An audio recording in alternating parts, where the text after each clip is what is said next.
Just kidding, I'm not frozen. What's up, everybody? How's it going? Welcome back to another episode of BAFSAF. Be a friend, seek a friend, with your host, yours truly, Mike Cam. How's it going, everyone? Every time I do this, it feels like it's been forever since I've seen you guys. It's like family. Been too long. We are officially in the month of March. About a week now. How have you been? How has your week been so far? Are you looking forward to the weekend? We've got a pretty big month for anyone who likes to party, celebrate, and have fun. But yeah, how's it been? How you doing? I am. Thank you for asking. I'm good. Yeah, I just been taking things one thing at a time. Yeah, but we're good though. Things are getting better. Things are looking up. It seems to be like a promising summer, so hopefully it stays that way. So this month was definitely big for me. I don't know, like I just felt very compelled to want to give this episode because of the changes that I've been having in my life, personally, indirectly personally, and just overall what I've been reading, hearing, learning. Everyone is affected and impacted with this episode, so hopefully you can take with it what you will. So, without adding any more suspense, we're going to discuss the reasons for foods being banned outside of the US that the ingredients in food the US still produces till this day. I felt like it was a very big topic, very compelling, and a nice segue into going into the summer because a lot of us, like myself, are getting our summer bod ready. I've got dad bod on lock. Okay, I kind of want to look good for the summer. Shirt's gonna be off. I want to walk around half naked outside, not inside. I mean, I kind of already do that anyway, but nobody want to see this pudge. But all jokes aside, it's also kind of my attention, and it might be for you. It might have come to you as well.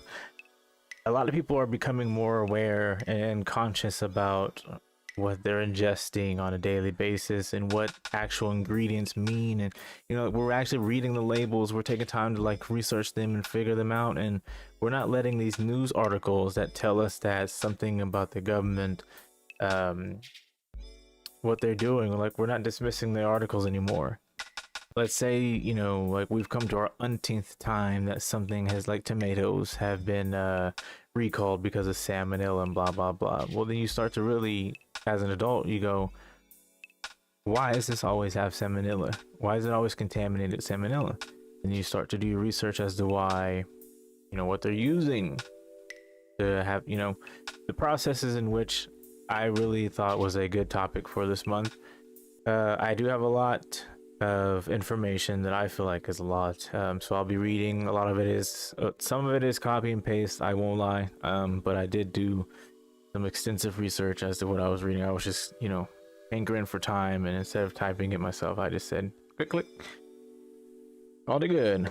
And I mean, I should have cited my websites, but a lot of the websites that I used all had the domain .gov.org, some of them .com, but I made sure to do research to alleviate any bias.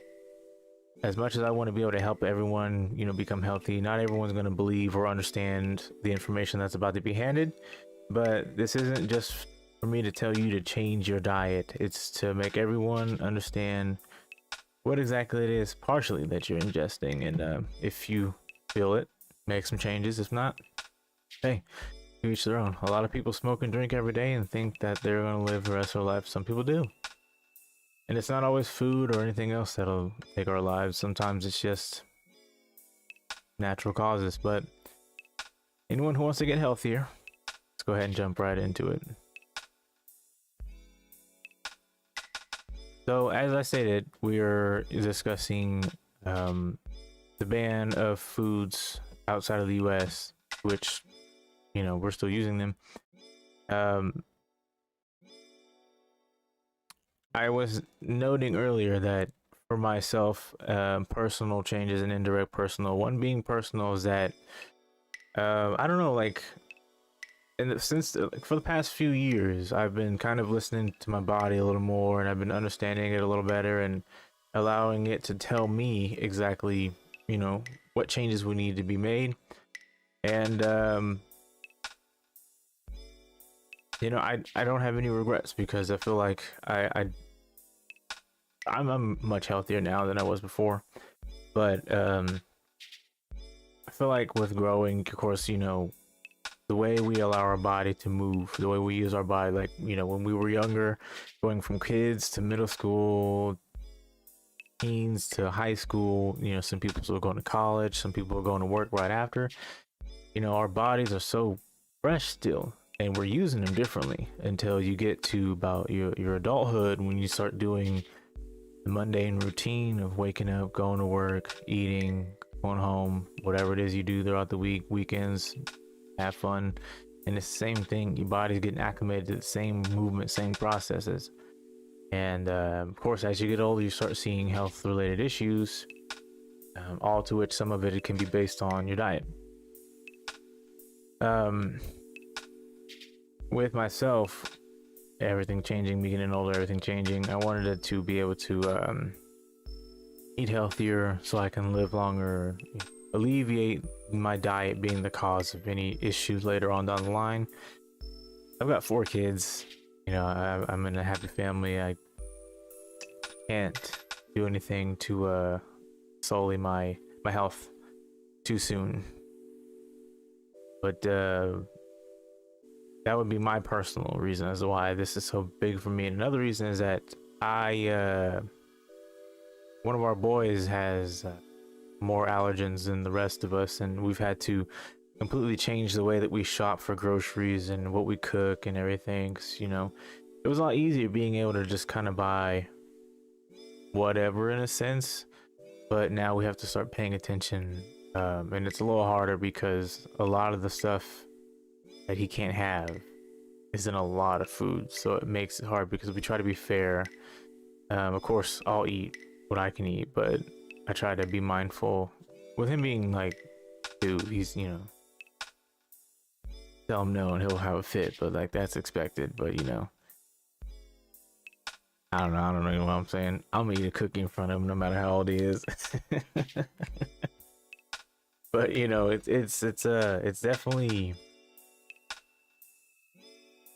it definitely means something to me to be able to, like, more to be able to give this episode this month. So I also follow behind spiritual reasons other than just being able to keep my body healthy. It also, you know, there are certain diets that will how do I put it? There is definitely a slight spiritual foundation when it comes to it. I've come to understand that I'm kind of a glutton. I can eat a lot. I shouldn't, but I can. And it also kind of shed light on the fact that us as humans, mainly in the more flourishing environments, we tend to eat a lot. Of course, outside of America, America is known for being fat. There's fat people all over the world, but apparently that's like the one thing that other countries have on us, is that Americans are just fat. But, you know, I remember seeing and hearing something about somebody saying that the idea of food is, it's just, we no longer eat for nourishment. It's an addiction. We treat food as an addiction. You know, just seeking the flavors, seeking the colors, seeking certain dishes, and just instead of just knowing that, hey, I can have this piece of fruit and maybe like half a sandwich that'll hold me over till dinner, or maybe a small breakfast, or even the idea of fasting to where you'll just have dinner the night before get breakfast, go on to lunch, make sure you drink your water, stay hydrated, blah blah blah. You know, I've come to understand that like we do in fact ingest way more than we should, I myself included. And it's all a weird kind of like triangle or whatever shape it ends up being. It's just like all of a process to kind of keep us in the loop. So much food being thrown at us at a high price. You know, the more unhealthier of foods, the less it costs, but now even that's starting to increase. Healthier foods are more expensive than unhealthy foods. Getting groceries will almost seem more expensive than going out to eat, but I'd rather spend $200 at the grocery store than spend $50 at dinner, knowing I have to do that 6 more times in a week. You know, if you're going by like on a weekly basis and you never cook, that's a lot of money. But if you cook, that's a lot of money, but you can also, you know, you've got a lot more with that as well. All I can think about is like it's food and medication. That's all we're seeing in our ads and commercials, right? Food and medication. So then you have your gyms to work out, and there's like a plethora of gyms all over the nation. And of course, gyms thrive the first 2.5 months of the beginning of each year because people have New Year's resolutions to lose weight or get in shape. And so with all this in full circle, not only are you being taxed for it, but it's like, when does it end? Or like, can you make it better? We got bad foods, weight gain, and then not to mention you throw in mental instability. Some people, they'll get depression because they're not happy with their appearance or they're not happy with their health, and it's a circle to keep you in a loop of, you know, I feel great, I want to go eat, I'm eating too much, I've gained weight, I don't like how I look, I'm going to sign up for a gym, or I'm going to keep a gym membership, I'll buy gym equipment for home, and then it's, oh, I feel great, and I go eat again, and it's that circle. And then every now and then you've got health related issues that are thrown in there, so like you have to go to the hospital, pay for medication, pay if you know, insurance for the hospital bills. Like it's all a full circle. So this is all, this whole month is just dedicated to like, you know, alleviating those visits and just like living a healthier lifestyle, so you can kind of cut the middleman a little bit, you know. It up to you.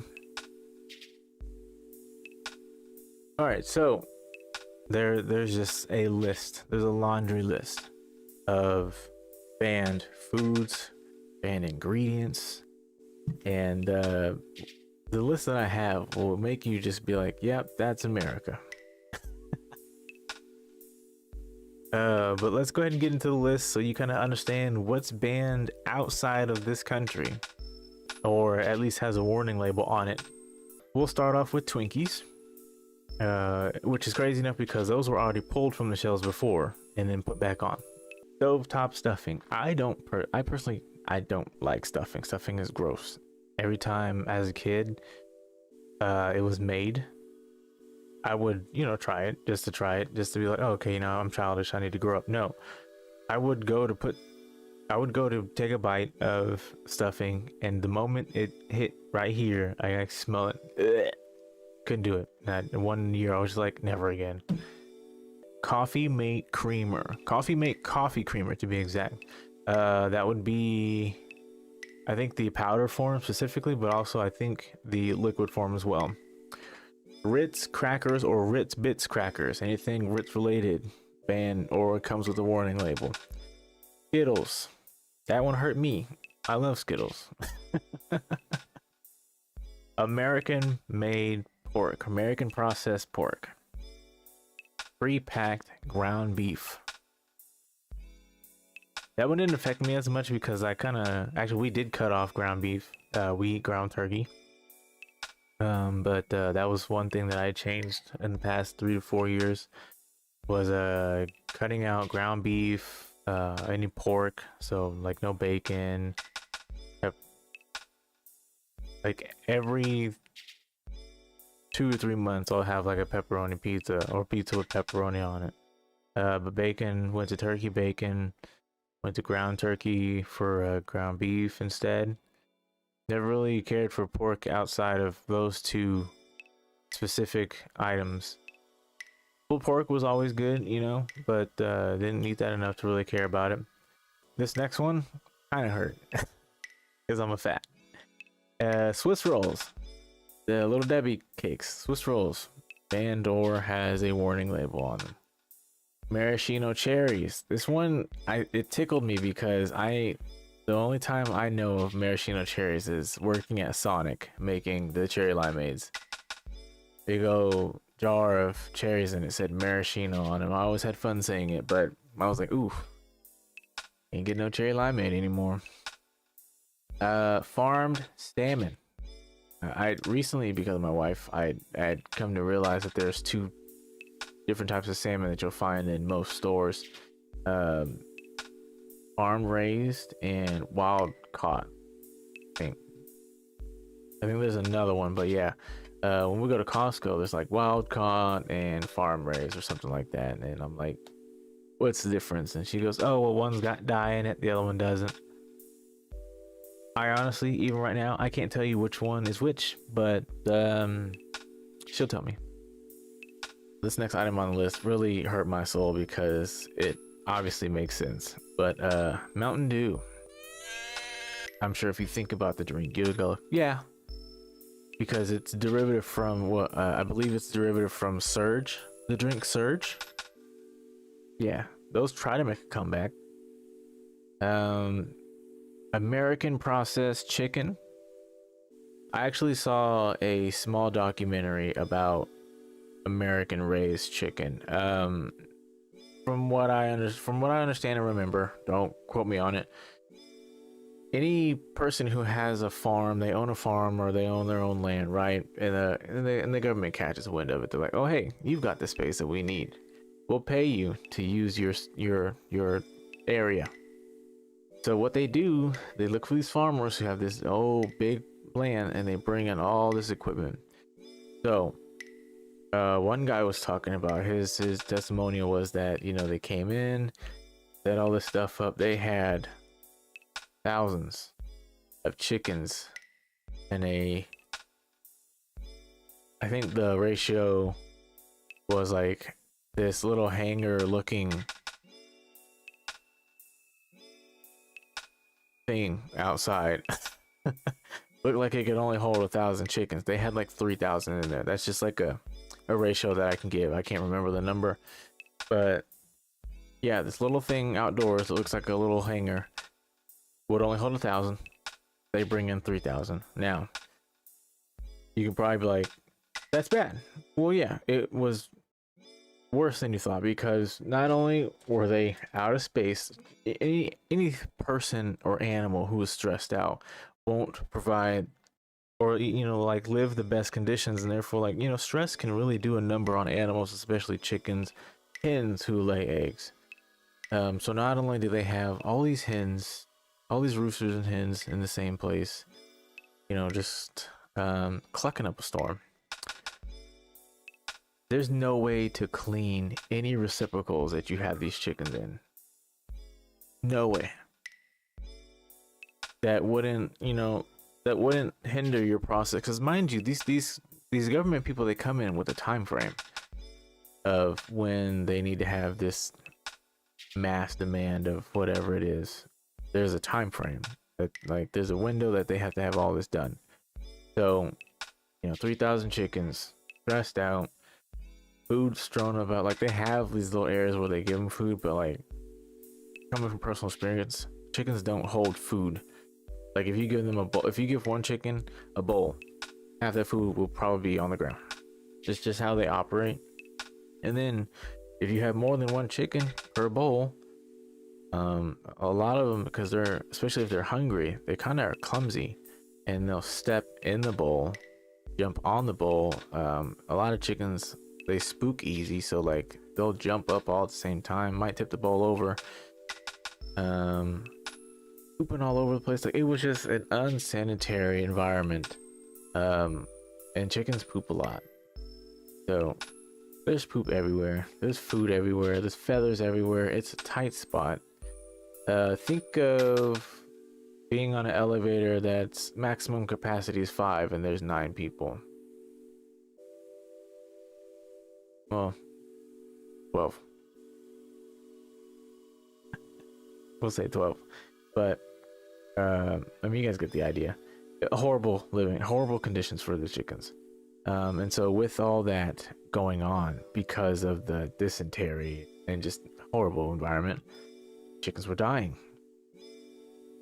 But the farmer said you would know that they were dying or they were dead, but it's just trying to get to them was so hard because it's like it's a sea of feathers, sea of chickens, and moving them, you know, like they won't move. So like the ones that died just kind of like laid there until they were able to get there. So poop, death, heat, stress. With all that, right? The hens are laying eggs. Of course, they have like ways for when the hens lay eggs. The eggs will roll out somewhere, and then they can collect them easy without having to be involved where all the chickens are. And then some of these chickens were used as food. They pick all the chickens up, ship them.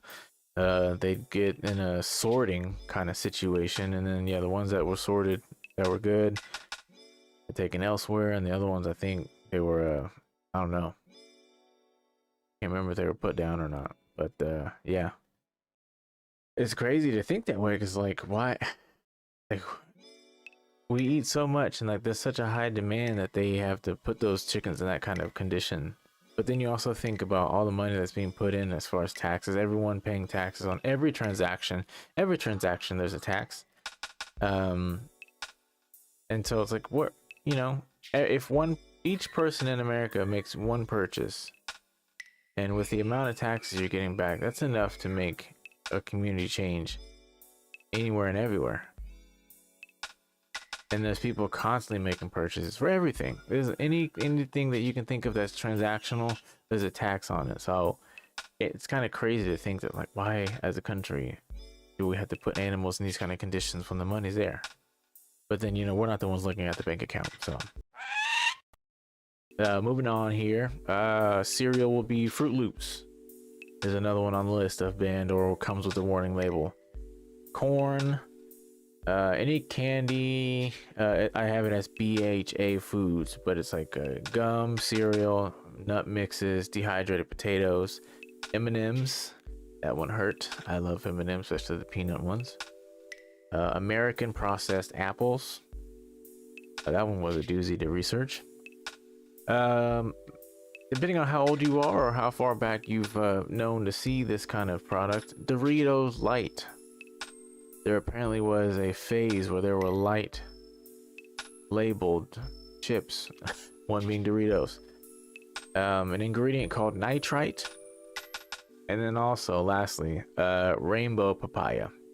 I'll go ahead and talk about rainbow papaya right now. Just a smidge.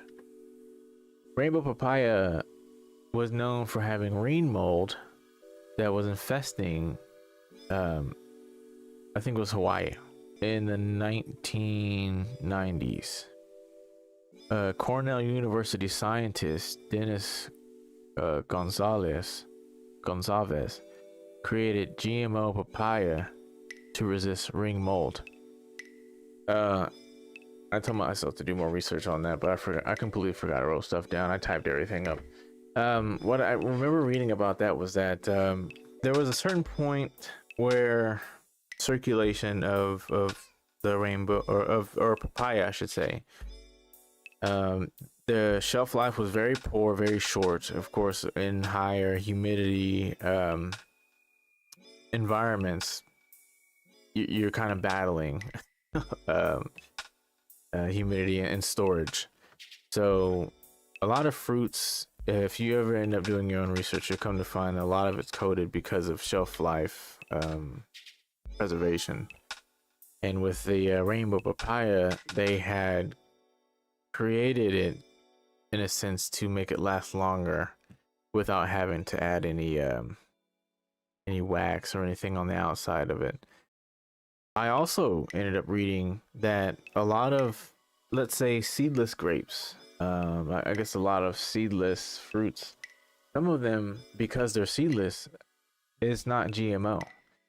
Um, I remember like seeing a lot of people were talking about, oh, GMO is bad, GMO about this and that. And then, a lot of people are saying seedless fruit isn't natural, it's GMO and unhealthy. Come to reading that a lot of fruits, and this is a common practice. This has been a practice for centuries of processing or not processing, sorry, cloning or making fruit naturally to be seedless. So I was a little interested in finding out what all that was about, and it was definitely, I wouldn't say eye-opening, but it was different, because one, when you have social media telling you that, oh, GMO foods are bad for you, they have bad properties, but also good ones. But then to also know that fruits have been, I guess, grown in that modification naturally, also kind of makes me feel better, because I would hate, one thing, I hate seeds. I know seeds are natural and, like, whatever. I hate seeds in watermelon. I hate seeds in grapes. Because of the core, you don't really, I don't bite that deep into an apple and be like, oh, seeds or pear. So I've been throwing around this term GMO, genetically modified. I can't remember what the O is.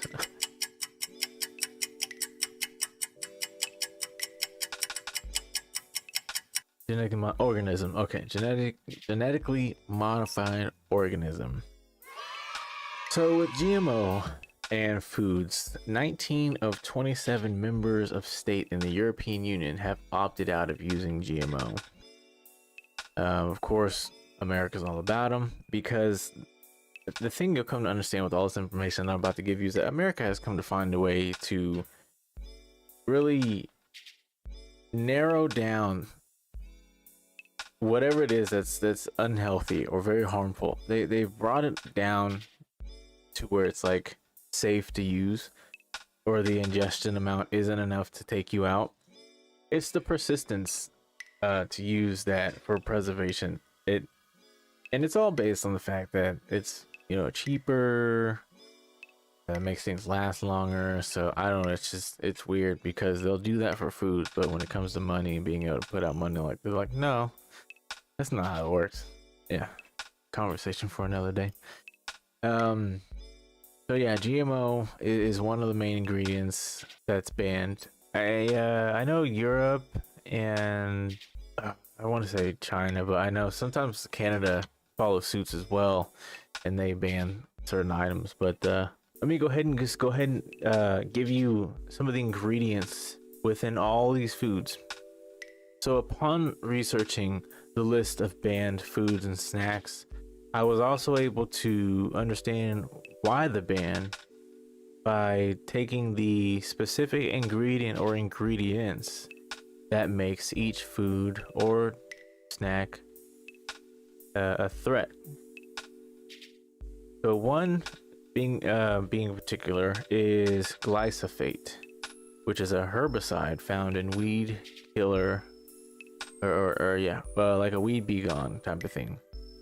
It's a known carcinogen, but with carcinogens there are levels of, with 1, 2A, 2B, and 3, and with some of the graphs there's a level 4. 1 being the most carcinogenic, 4 being the least carcinogenic, 1 harmful, 4 harmless. So with a glyphosate, it was given a group 2A carcinogen, which is a probable cancer cause in humans. With ingestion of glyphosate at an increased rate, it can also increase the resistance to antibiotics. So in your body, if you're taking in too much glyphosate, the natural antibiotics that your body produces to fight off any illness or whatever, that resistance within you will be increased. Therefore, whatever's fighting your body, the antibiotics will have a harder time fighting that off, and therefore getting sick a lot easier, getting sick hard, like heavier. So definitely want to try to stay away from too much ingestion and with any foods that have glyphosate. Any prolonged use or any prolonged exposure to it can cause respiratory issues. Parts of the world that have banned glyphosates are South America, parts of Russia, parts of Asia, and also at home, California. I did happen to look up some alternatives for glyphosate. I think this is probably like the only one that I saw alternatives for. But it's basically a pesticide used to I didn't even find out why they used it. But yeah, like instead of using, actually, you know what, here. So they use glyphosates to target weeds around fruits and vegetables and nuts. Because you know, whenever you're growing crop in agriculture, you'll run into weeds, and weeds can actually ruin that. So as a weed be gone, they're using glyphosates, or glyphosates. I don't know, I'm gonna say glyphosates. Which in turn can will get on your product. So some alternatives were natural acids like vinegar or citrus acids, herbicidal soaps, iron-based herbicides, salt-based herbicides, and phytotoxic oils like essential oils, clove, peppermint, pine, citronella, and corn gluten. Earlier I had talked about nitrites being one of the banned foods or snacks, which is just an ingredient. Nitrite causes formations of carcinogens, also known as nitrosamines and nitrosamides, nitrosamides and nitrosamines. Nitrosamines and nitrosamides. All right.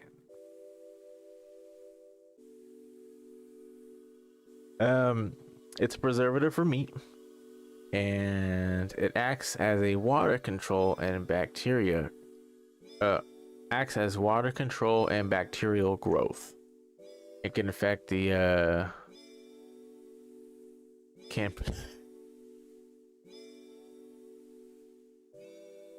nitrite. The use of nitrites and the extensive exposure of nitrite has been linked to bladder and stomach cancer. Hey, Sean. All right. So one that really stood out to me was a ingredient called olestra, also known as olein. It's a fat substitute which is not digestible. Come on, people. Energy. From its production, it took 25 years of development and FDA approval.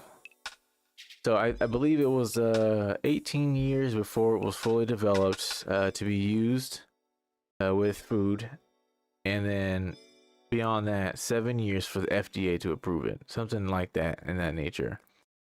You can find olein in foods like chips, crackers, frozen yogurts, or any foods that list the flavor as savory.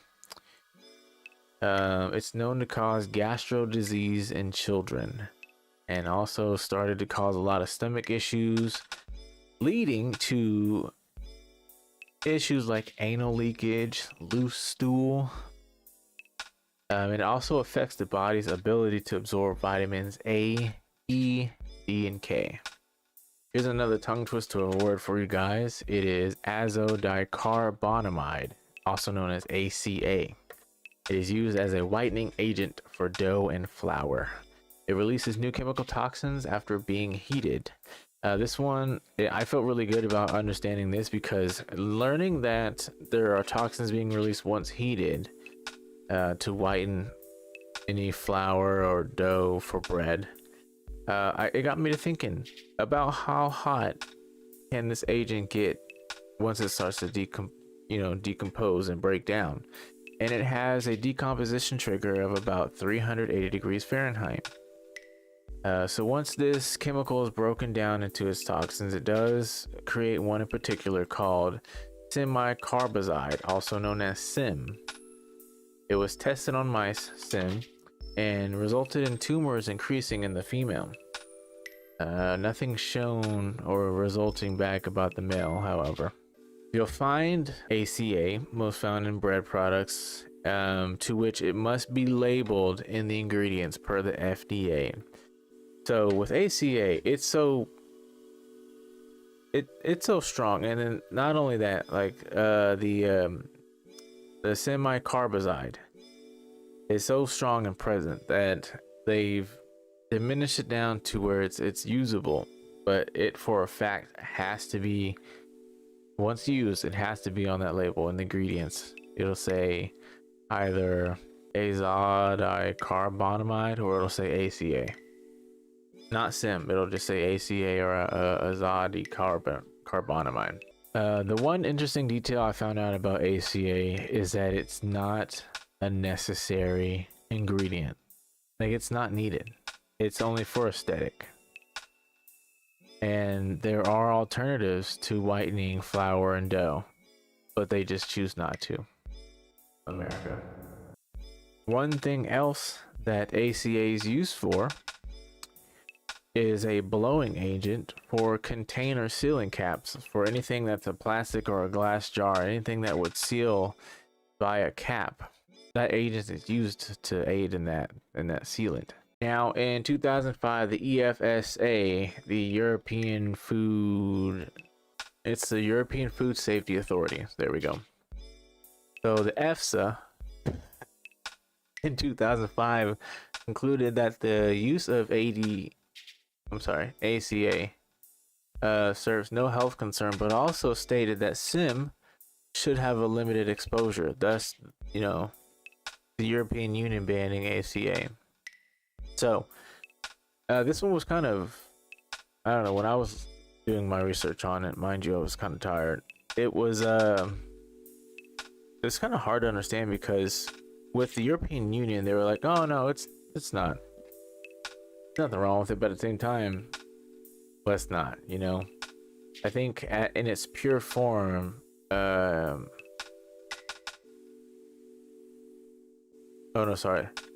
once ACA is broken down to SIM is the one that's really a heavy hitter. So SIM is also used in preparing pharmaceuticals, including nitrofuran antibacterials. Getting into contact with SIM hydrochloride can affect your eyes and skin. Breathing it in or having any contact to your skin, it can be affected. High or repeated exposure may damage the nerves, causing weakness, pins and needles, or poor coordination in your limbs. And I'm sure in the factories, when this chemical compound is created, they're suited up head to toe. A lot of these places, like plants and manufacturers, anytime these highly volatile chemicals are used for food or preservation, they're just covered head to toe. Gloves, almost like a hazmat suit, face and everything's covered. I'm sorry. The next one that we have here is DPA, also known as diphenylamine. Diphenylamine. Yeah, DPA. Indoor use agents used for apples via dipping, spraying, or powder post-harvest. So it's the coating on your apples that makes them shiny and also reserves their freshness to keep from browning. But it can also be toxic as well. Studies have come to show that a slight toxicity by breathing it in or touching of the skin. So like I said, anyone processing this carcinogen, they'll definitely be dressed head to toe. One thing that really got me about DPA, with it being on apples, I didn't actually think about it until I was reading it. It can also be found in apple juice, applesauce, and pears. So that was kind of eye-opening for me, because I'm not necessarily an applesauce or eater or apple juice drinker, but the kids are. So I was like, oof. One thing I've learned about when it comes to these carcinogens is that a lot of these banned ingredients, they cause hyperactivity in children. And of course, with their body still developing, not fully developed as an adult, there's more harm than just hyperactivity with them as well. But yeah, that would be, I think when they say hyperactivity, it's like ADD, ADHD. Going on from, you know, this being found in apple juice, applesauce, and everything. In 2010, study found that this agent was detected in about 80% of apples, unless organic. What is this again? When the DPA mixes with the fruit surface, it creates nitrosamines, which is a cancer-causing carcinogen. So that's when it becomes toxic and a bit lethal. Is that once this chemical reacts to the apple's skin or the pear skin, it produces nitrosamines, which can cause cancer. And a lot of these that I saw is that they'll say that there weren't a lot of studies to fully determine that any of these ingredients are linked to any type of cancer, but they've also seen that when there are people who have cancer, traces of a lot of these ingredients were present. Now, another weird thing to learn about DPA, diphenylamine, I didn't say it right, but law enforcement also uses it to detect gunshot residue in forensic investigations. So, you know, when you're watching CSI and you go see them do this,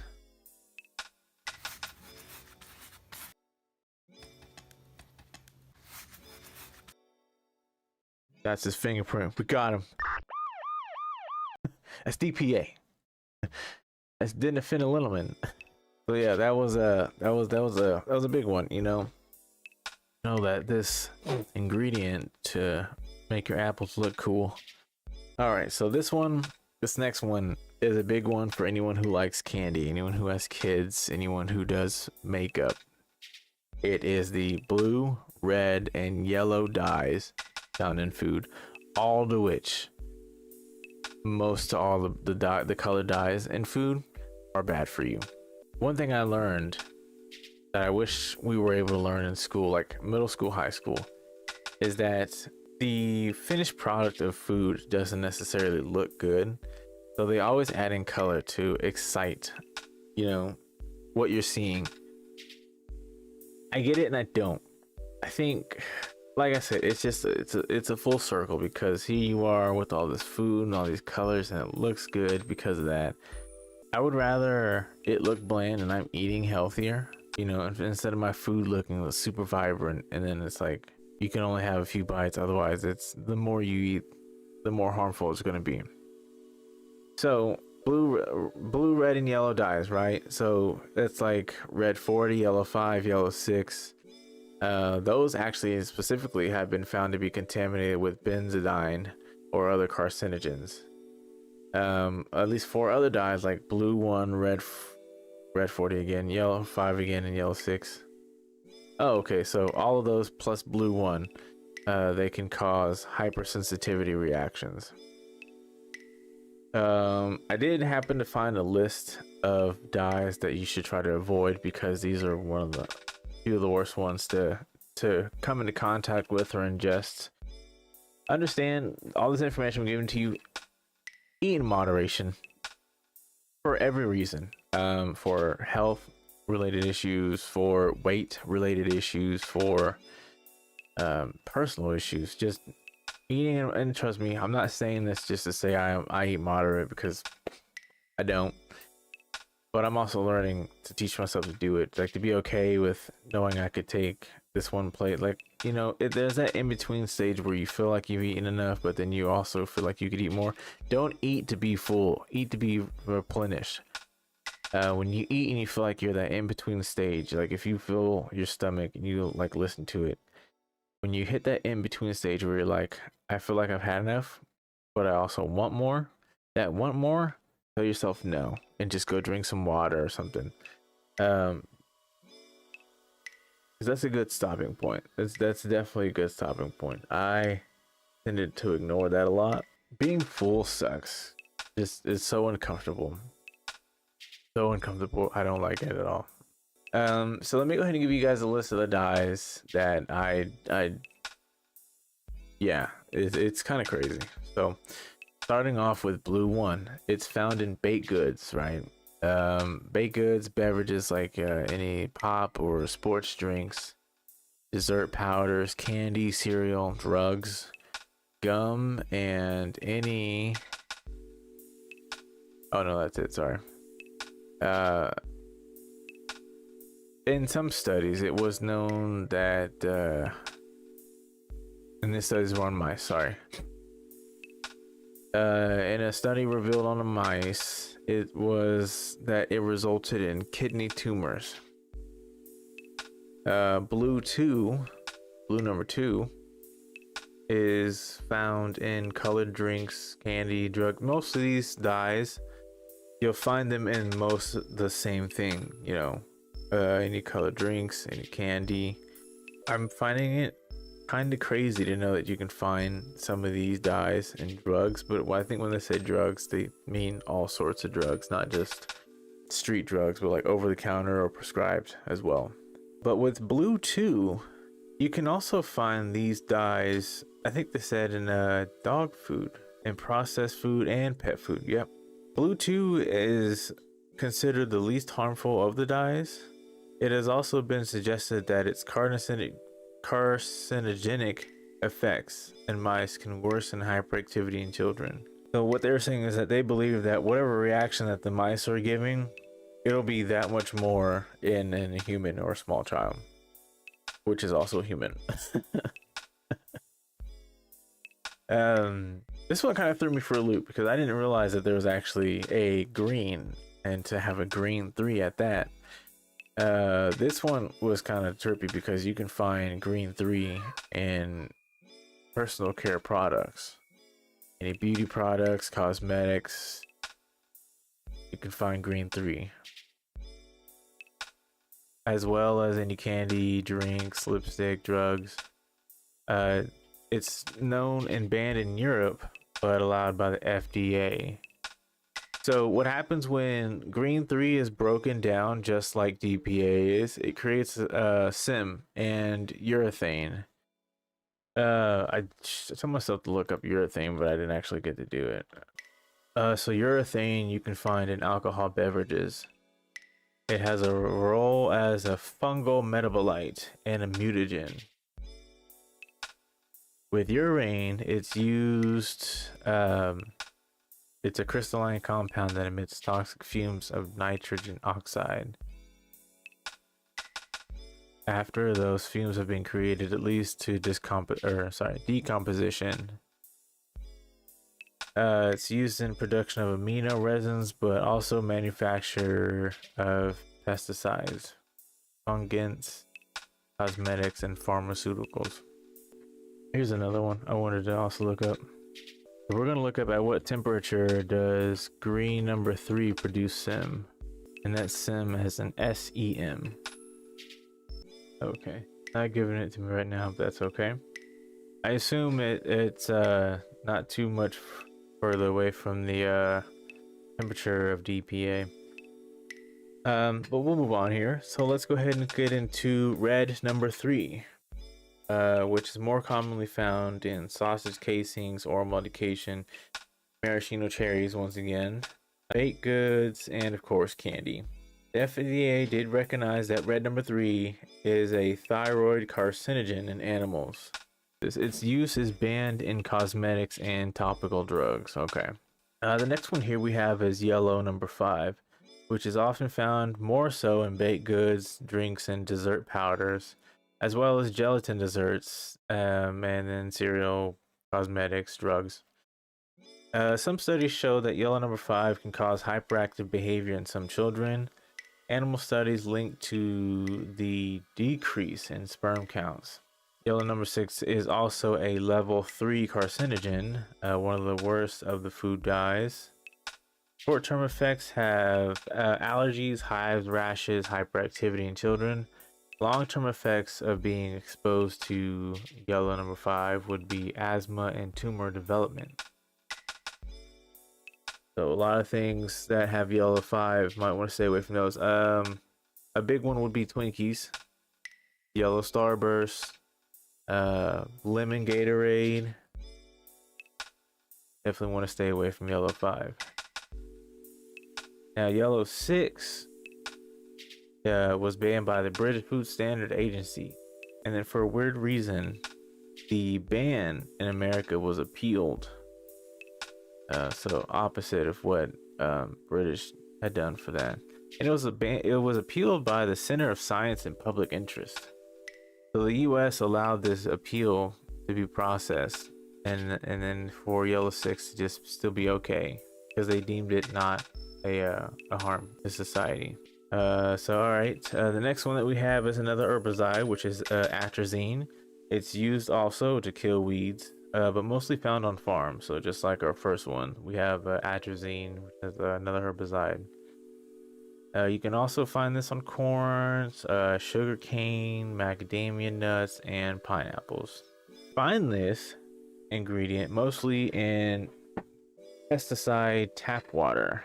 It's the most detected pesticide in tap water, and from what I was reading, because there was a question that was asked that I clicked on, it was who is the most affected to being in harm's way of atrazine.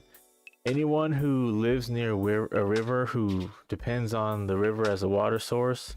If you're downstream of a location that's been exposed to atrazine, you will also be affected. And then of course, when it comes to rivers and water, bodies of water that are affected, boiling your water or filtering it should suffice. One thing that kind of tripped me out about the atrazine though is that water utilities struggle to remove the atrazine, particularly in the spring when millions of pounds of chemical are applied to corn and soybean fields. So during the summer when all this is in production, and then that water just washes all this away off of the vegetables, it gets into the ponds, the lakes, the rivers, and I think I also remember reading that it was in some ways atrazine is not something that you can actually get rid of, but you can kind of diminish it. So it's kind of like herpes. But I understand that, like, you can really take out a lot of the content just by boiling the water, like if you're hiking or if you live off the grid. And you'll learn this. This is kind of like basic knowledge when it comes to filtering water. Make sure you're not collecting your water when you're like downstream, I think it's called, when you're at the bottom of the stream. Don't collect it, because that's where all the stuff goes. Like, you want to make sure you get to the top of it, or at least the top middle. Any wells that are connected to large body of waters that'll just have that water sitting will also be affected. And I think, yeah, that's about it. Farm workers, chemical sprayers, and people who work in the factories that make atrazine may be exposed. People may also be exposed to atrazine by digging in dirt that has atrazine in it. Individuals may also be exposed by drinking water from wells that are contaminated with the herbicide. So high levels of atrazine were found in and this is what really hit home. And I think this is like one of the last bits of information that was like eye-opening to me. So high levels of atrazine were found in 237 water systems serving more than 3 million people in Texas, and 192 systems serving more than 1 million people in Kansas. And if you're familiar with the Wichita area, that kind of makes you, question as to why, we know that the tap water in certain areas of the city is bad. And then I just experienced this consciously a couple times in the past few years. We had a what do they call it, a water boil advisory, to where you were told by the city that the water is contaminated and you have to boil it. Like, I think that's insane to know that we're paying you for water service. So every time I turn on any receptacle that has water, you're charging me. But now you're also telling me that you've allowed contaminants to breach, sorry, whatever it is y'all got going on. And now I gotta boil my water, but you expect me to continue paying for this water. But that one, as soon as I saw the Kansas, I was like, wait a minute. Other states that struggle with the widespread atrazine contamination of drinking water are Kentucky, Missouri, and Ohio. So all like a little conglomerate of contamination going on here. All right, moving on now. So we talked about atrazine. Now we're going to talk about potassium bromate. This one's also used in bread and baking because it's used to improve and strengthen the dough to help rise. This was banned as a food additive in Europe from 1990, in Canada since in 1994, and in India since 2016. Other countries that have banned potassium bromate are Nigeria, Brazil, Argentina, South Korea, Peru, China, and Sri Lanka. It's mostly used for breads, bagels, and pastries. Sean, do you know anything about potassium bromate since you have expertise with bagels?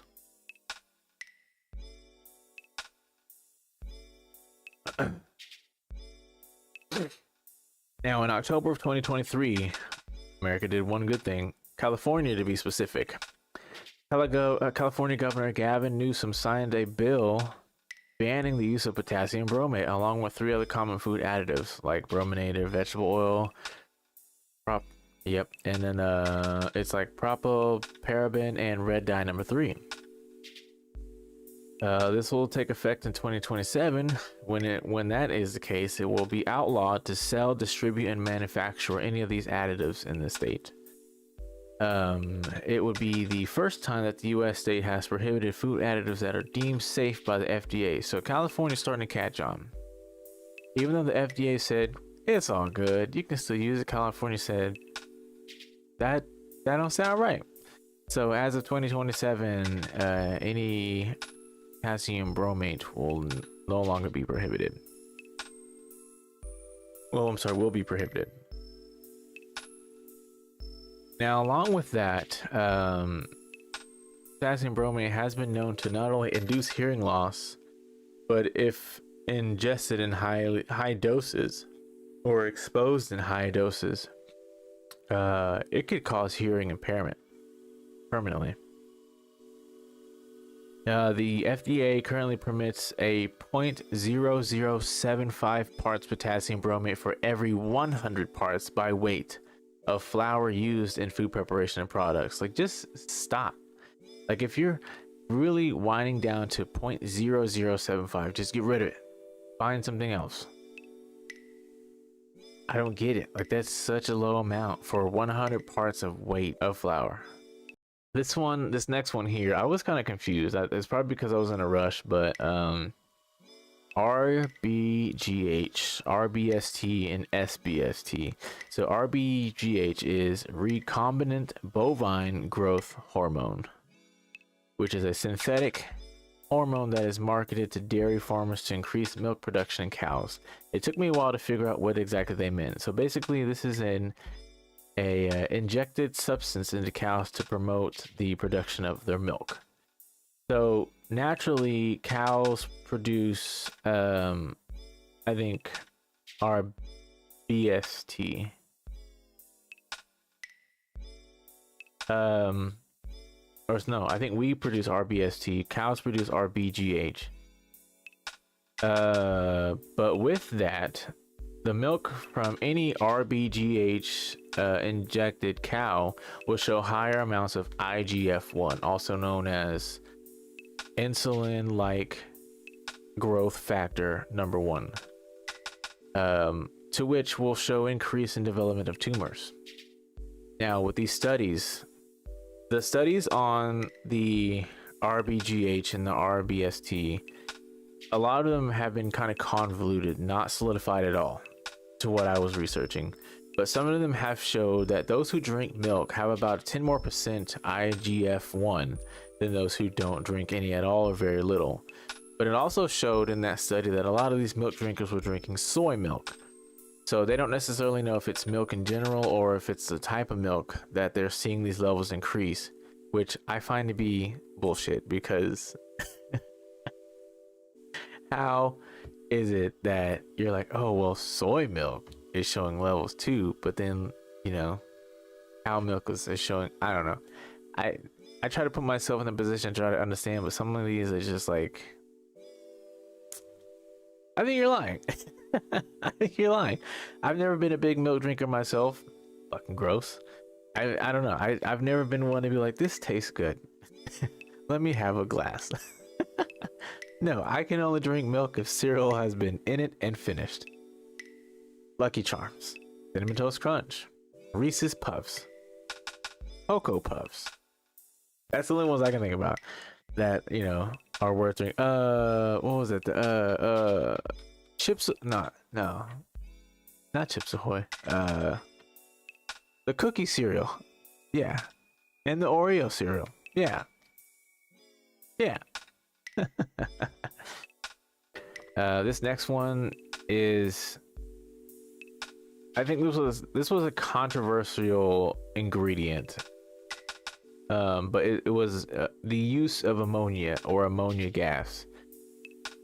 From what I could gather on this was that it's used as a filler for ground beef, or when mixed with water, used to remove contaminants like salmonella and E. coli. Of course, with ammonia, it has high amounts of toxicity because it is corrosive in the nature, and if exposed or ingested improperly, it can cause issues with the mouth, the nose, your breathing, and also your digestive tract. I wish I could have gotten more on that, but I just couldn't understand exactly what it was that I was reading. The only thing I was able to get out of that is that apparently there was some exposure about what it looked like what the ground beef looked like after being used with ammonia gas, and I guess it was linked to it being looking like pink slime or pink sludge or something like that. And I think people were like, when they saw it, they were like, oh, that's nasty, that's not right, that's unhealthy. And I think the argument that whoever was making it, whoever worked with, they're like, well, no, it's just how it looks. You just don't like how it looks. It doesn't mean it's unhealthy. I don't know, but like when something ends up looking like sludge, I'd question it too, especially when you're using ammonia. Now, with ammonia, they can only use it, not even in moderation. It's very limited. That it's like you have to use a very, very low amount to be used in order to be used as a filler for the ground beef.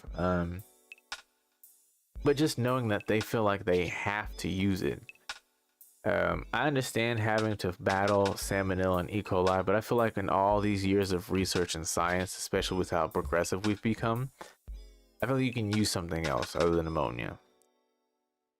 That's just me. Next up, we have ractopamine, which is used to increase the muscle mass and feed efficiency in animals, mainly found in pigs, cattle, and turkey. Any exposure to humans and animals may cause irregular heartbeat, aggression, hyperactivity, collapse, and even death. I feel like this is one of the worst ones that I've noted, because it did in fact list that there were possibilities of death. I'm assuming they would say that in animals because animals have died to this exposure.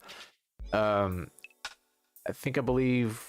remember reading that with ractopamine, anyone that's around that ingredient or that material, they have to be suited up. Like I said earlier, with all these ingredients, it seems like any manufacturers, they have to be suited up head to toe. You know, no leaks, no exposures to skin or, you know, or breathing. But yeah, the fact that you have to beef it up with an ingredient like ractopamine, like that's why bacon's all thick, meat's all thick and lean, turkeys, they come out looking, meat's a little thicker and juicier on Thanksgiving. But then, you know, depending on how strong or how healthy the organism is, they're probably dropping, dude. I didn't type it out, but I looked it up because I mean it was obvious as to why ractopamine was banned, and it's just because it's just this It's an unsafe, not even unsafe. It's unethical practice for animals, and then for humans to even think that this should be allowed. I think the European Union did happen to ban it because it's like, why? You know, there's no point. It really isn't.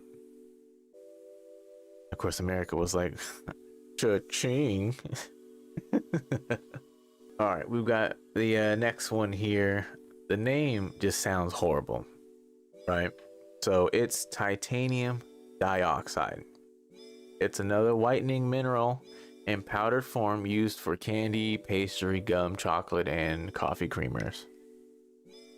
Of course, the European Union banned it for health risks such as DNA damage and immune system toxicity. It was approved by the FDA in 1966 and was later acknowledged by the FDA in America that the EFSA, again the European Food Safety Authority, that their take on the ingredient, they were basically saying, okay, you may have something. But they later concluded that it was safe in moderation. And I didn't put the date, or I'm sorry, the year, but this was like last year. This was in 2023, where US and the FDA said, let's go ahead and take a stab at what they're saying here. And they ran their tests, they did their studies, and they were like, it's all good. But you'll find titanium dioxide commonly used for shelf life preservation. So, any foods, any candy, any snacks, chocolate that you see that can sit up on a shelf, you might flip that bad boy over, look at the ingredients, and see titanium dioxide. In which case, don't eat it. This hurts me because chocolate is on the list. Candy, I can understand candy. I can let go of candy, but chocolate, I'm having a hard time. Okay, gum. Stop being able to eat gum when I got my tongue pierced. It's just never the same. It's not there anymore, but it still feels weird. Pastries, I'm not a fan. I mean, like, pastries are cool, but you know. Oh, I think I understand what they're saying when they say pastries, like Pop-Tarts, honey buns, and all that stuff. Yeah. One that I did actually want to get in touch or touch base on. There's a few others that I've got time. I thought this would take longer. Next one would be hydrogenated cottonseed oil. Let's take a look at that one. Hydrogenated cottonseed oil. Hydrogenated oil comes in two forms, partially and fully hydrogenated. In 2015, the FDA said that the partially hydrogenated oil is not safe, and removing it from food could prevent thousands of heart attacks each year. The following article discusses why I should have read that inside my head. So this oil is a type of fat that food manufacturers use to keep foods fresher for longer. So another shelf life preservation, tactic or method. Hydrogenation is a process where manufacturers add hydrogen to a liquid fat, such as vegetable oil, to turn it into a solid fat at room temperature. Partially hydrogenated oil, also known as trans fat. Okay.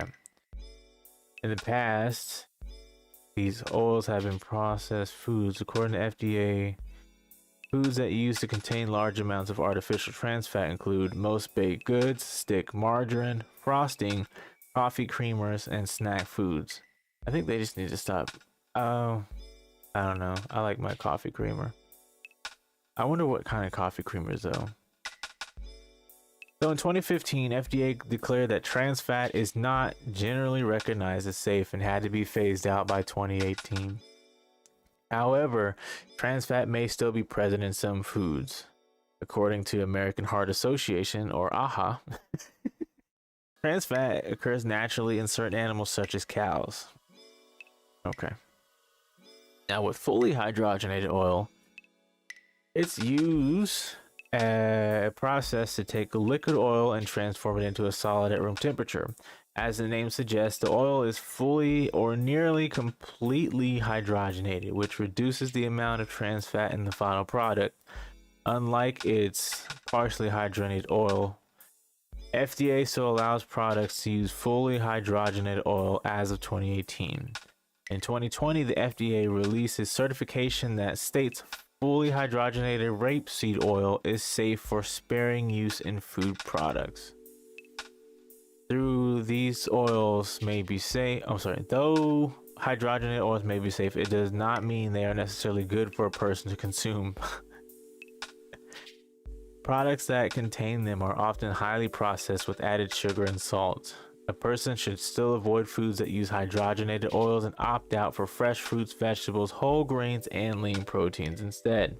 According to AHA, food manufacturers add these oils to foods for several reasons: cutting costs, preserving foods, enhancing texture, and enhancing taste.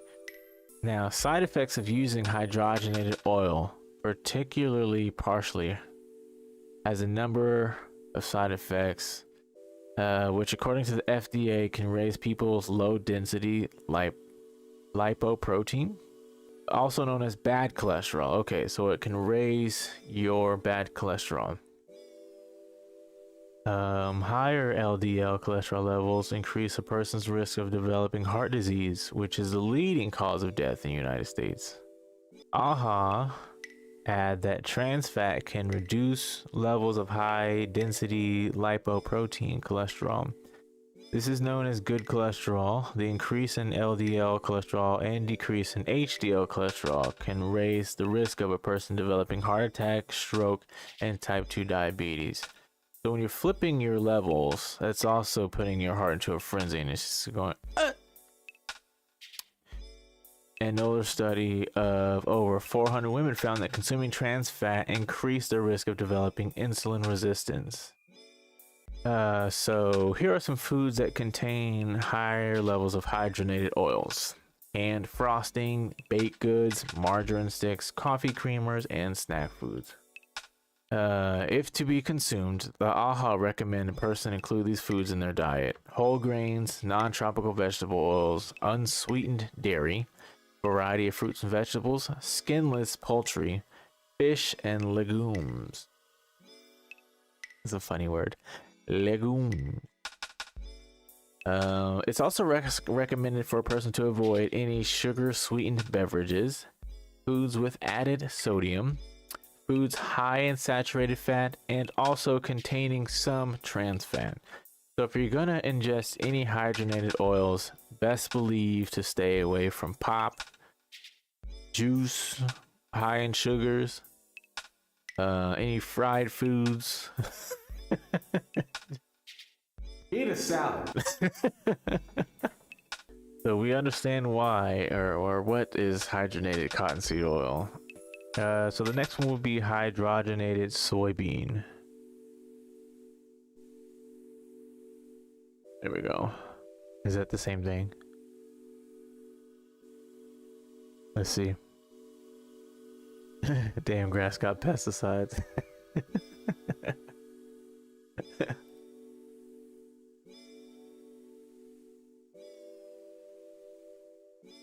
Let's see. Hydrogenated soybean oil is a liquid at room temperature that has been processed by adding, okay, same way, making it more saturated. Hydrogenation increases the oil stability and raises its melting point so that it is a solid at room temperature. It's also known as a soft wax. It works with the other waxes in the product that make it slide more easily and therefore be more pleasant to apply.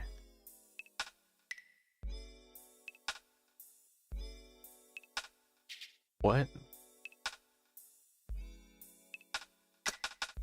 Okay. I just imagine myself holding a plate of salmon. Slide to the left. Slide to the left. Oh. Dropped it. Okay, crisscross salmon. Okay, let's see here. What are the alternatives? Other materials that can be used for this purpose in the product include synthetic waxes, petroleum waxes, and silicones, and other modified oils. So, nothing. Let's see, let's look for the ban on soybean. Oh, what? Like something just happened this past December. As of December 22nd, 2023, it is the effective date for the direct final rule regarding the revocation of uses of partially hydrogenated oils, PHOs, in food. The FDA stated that this would be the effective date unless any significant adverse comment was submitted by the FDA. Oh, okay, so they're just being like, it's official. So I guess no matter what kind of oil it is, if it's hydrogenated, it all falls under the same category. Okay. Whether it be soybean, cottonseed, rapeseed. I never heard of that before. All right, so now we have BHT, butylated hydroxytoluene, is a lab-made chemical that is added to foods as so another preservative. Okay. People also use it as medicine. BHT is used to treat genital herpes and acquired immunodeficiency. Oh, AIDS. Okay. This is right there in parentheses. AIDS. People apply BHT directly to the skin for cold sores. What came first when it comes to BHT? Food preservation or genital herpes medicine? Because one or the other was like, maybe we could use this.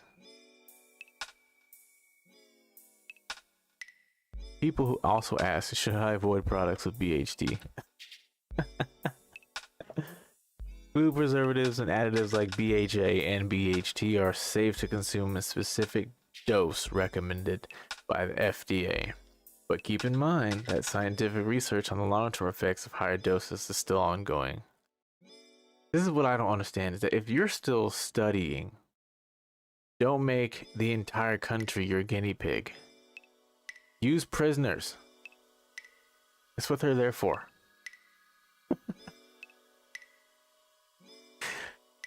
What foods are high in BHT?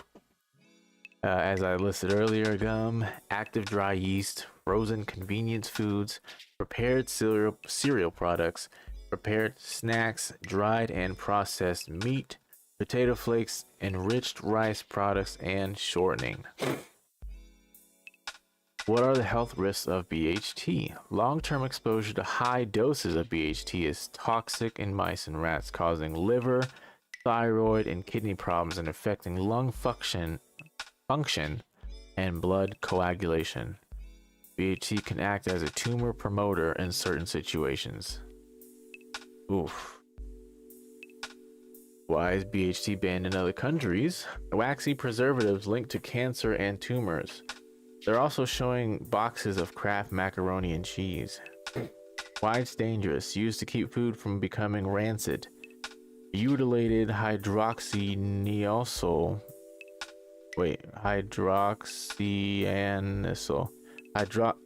Hydroxyanisole. And, okay, BHA and BHT are known to cause cancer in rats. And we're next, where it's banned, the UK, Japan, and many other European countries. You know what's crazy?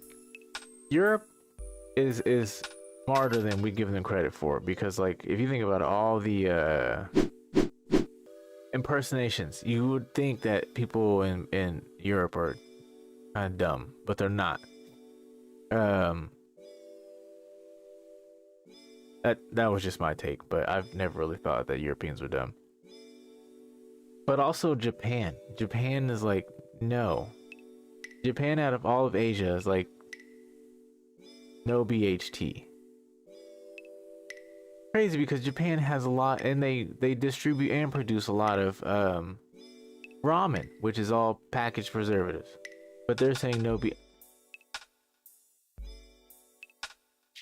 Is BHT found in packaged ramen? What preservatives are in instant ramen? Tertiary butylhydroquinone, more commonly known as TBHQ, is a common ingredient in instant ramen noodles. It's a preservative used to extend shelf life and prevent Okay, TBHQ. We found a new ingredient here because of ramen. How unhealthy is instant ramen? While it's not bad for you, it isn't recommended as a single food daily or multiple times per day on its own due to its high sodium flavoring packet or broth. Adding additional toppings such as protein and vegetables to the wheat noodles and broth base can increase its nutrition profile. Yes, yes, I agree with that. Science didn't need to tell me that. I agree with that. Listen to me, not science. What is the most unhealthy part of instant ramen? The culprit is the highly processed ingredients like saturated fat and high sodium. They contribute to high blood sugar, high blood pressure, heart disease, stroke, and diabetes. So instant ramen, not that bad. Just don't eat a lot of it and add more to it. Not like hot sauce and cheese. Like put some vegetables in that bitch. Get some seaweed. Throw an egg in there.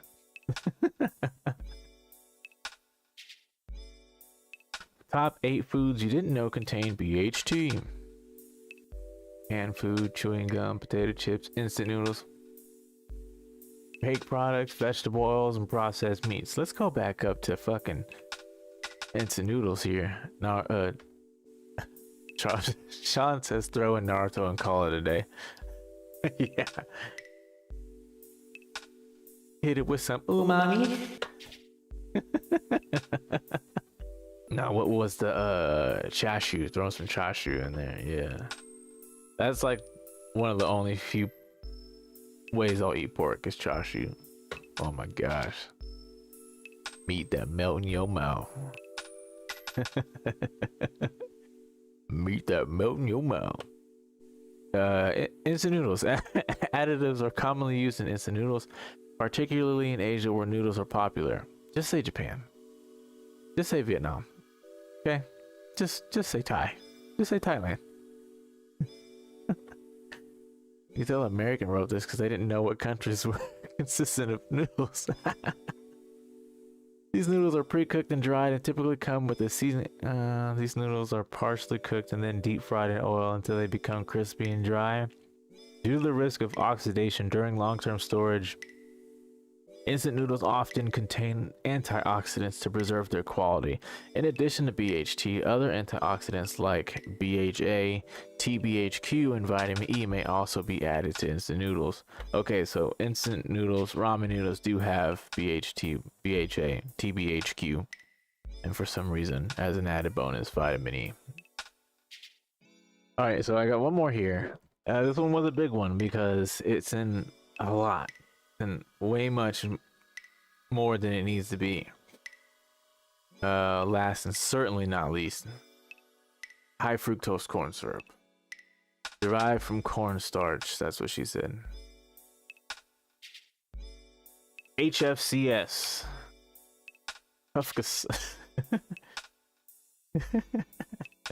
It's used as a cheaper, sweeter replacement for sugar. Ingested in high doses can lead to insulin resistance, obesity, diabetes, and high blood pressure. It's banned outside of the US for risk of heart hypertension and heart disease. As of January 8th, 2024, an Indiana Rep. John Bartlett introduced a bill to prohibit the use of HFCSs and is to be effective July 1st, 2024. It was cool to see though that it wasn't California for once. It was a Indiana rep that says no more. One line to his speech as to when he was presenting this to the it was that, you know, he started paying attention to everything he was eating, it like steak sauce, jelly, and something else. And he said that there's just so much more of it than he got to actually understand what it is and what it does. It caused him to take a stand and want to pursue passing a bill to prohibit the use of high fructose corn syrup, which go him, because with high fructose corn syrup and cornstarch, a lot of these ingredients are known to cause hyperactivity in children. I refrained from using that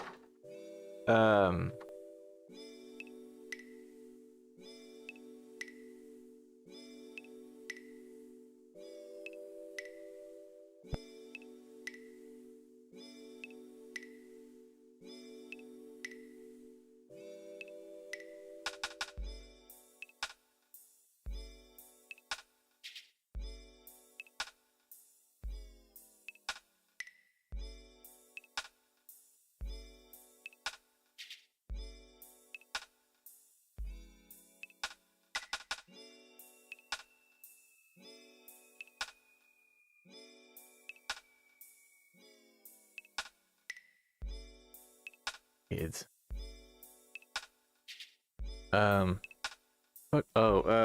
Yeah. So a lot of these ingredients that I have been talking about, one of the most common side effects is hyperactivity in kids.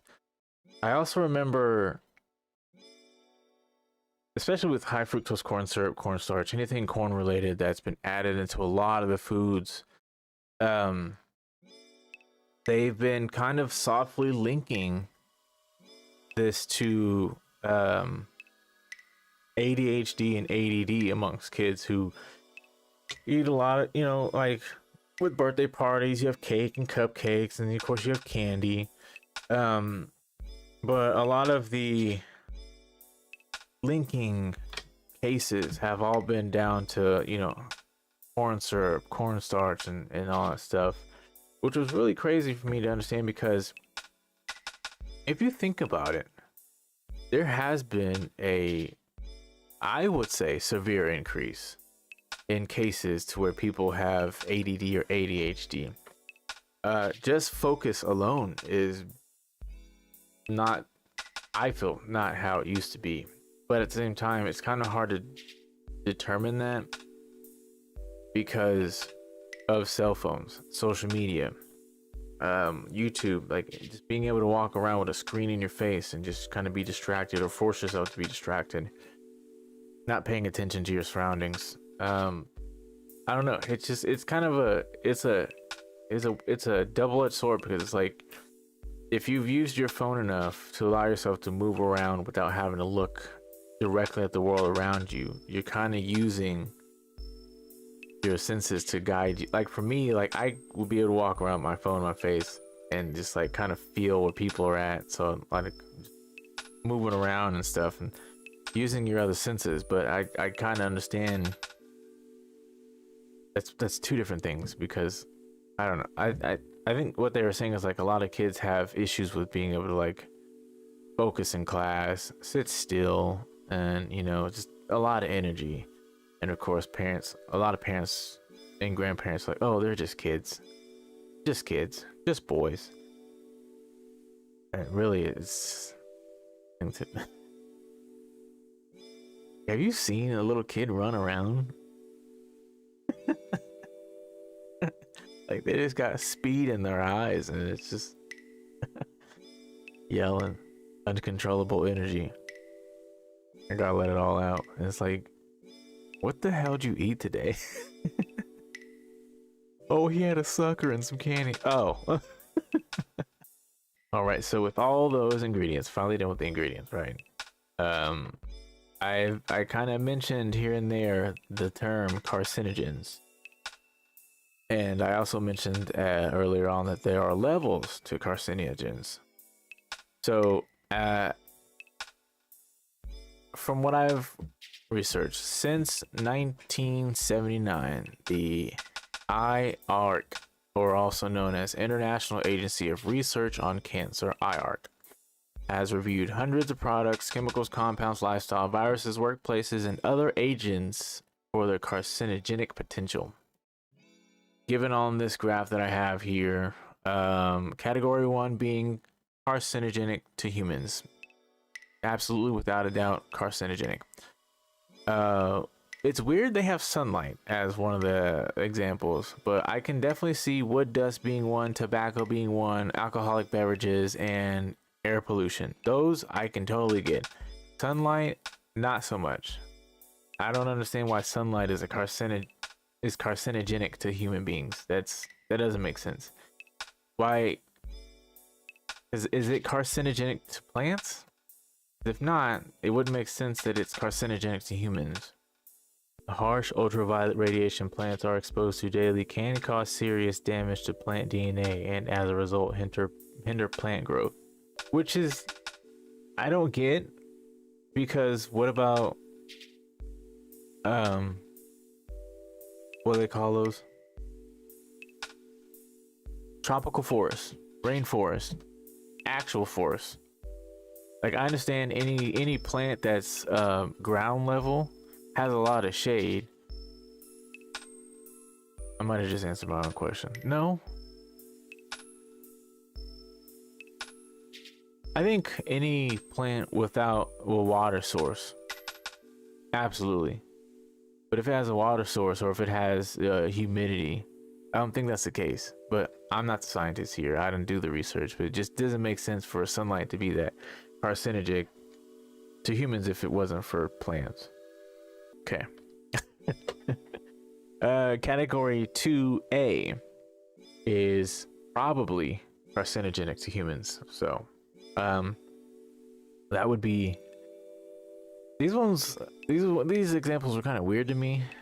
Like for instance, night shift work, working as a barber or a hairdresser, or high temperature frying. I didn't really get as to probably carcinogenic to humans. I think with night shift work, because you're up, I now that I think about it, I did hear about there being some health related differences with working daytime versus working the graveyard shift, like, you know, third shift. Now that I think about it, the working in a barber shop or a salon, I understand because of all the stuff there, the hair products in the air, like the way it smells. I get that one. High temperature frying, I guess, you know what? I get it now. If you've never worked in a kitchen that uses fryers a lot or cooks, you know, like frying stuff via pan or in a pot, you'll start to see that a lot of the oil that gets vaporized will go up without the proper ventilation. You start to see that oil like stain your walls, and like if it gets hot, you'll see it start to drip because it'll get hot enough to where it forms fluid. It's no longer solid, and it starts to melt and it starts to drip down your wall. You'll see it on your ceiling, especially if it's popcorn ceiling, which makes it even worse. But if you've ever in a kitchen, like a fast food restaurant or a dining restaurant, in a kitchen, they have these hood vents over anything that has a grill or a fryer because it catches and siphons all that. So instead of having the oil vapors get all over the kitchen, which they will anyway, it's all directed into one area where the vent is pulling all that up. So which is why one of the worst parts in working in a kitchen is having to clean the hood vents, because you have to detach them, pull them down, spray them out, wash them out, dry them, and put them back up.